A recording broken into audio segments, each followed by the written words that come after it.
Maugham सिरीजमध्ये तुम्हा सर्वांचं स्वागत आहे. न्यूबॉर्न बेबीची स्किन खूप डेलिकेट असते, म्हणून स्किन केअर करताना या गोष्टी नक्की लक्षात ठेवा.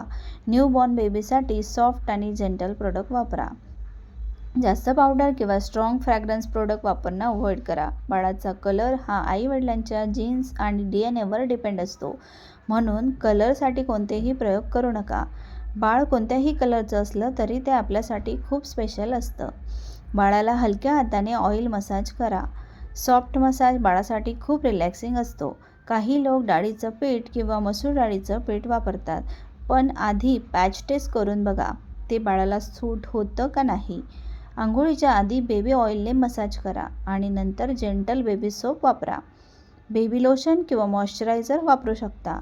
बाळाचे कपडे नेहमी सॉफ्ट आणि स्वच्छ असावेत. डायपर वापरताना विशेष काळजी घ्या. डायपर लावण्याच्या आधी डायपर क्रीम अप्लाय करा आणि जास्त वेळ एकच डायपर ठेवू नका. 4-5 तासांपेक्षा जास्त डायपर वापरणं अवॉइड करा आणि डायपर एरिया वेळोवेळी चेक करत राहा. बाळाच्या स्किनवर रॅश किंवा रेडनेस दिसली तर लगेच डॉक्टरांचा सल्ला घ्या आणि सगळ्यात इम्पॉर्टंट, बाळंतपणाला स्ट्रेस म्हणून बघू नका. देवाने दिलेला सुंदर आशीर्वाद म्हणून एन्जॉय करा. जितक्या आनंदाने आणि प्रेमाने हे दिवस जगाल तितक्या सुंदर आठवणी तयार होतील. अजून असे युजफुल मॉम टिप्ससाठी मॉम सिरीज फॉलो करा.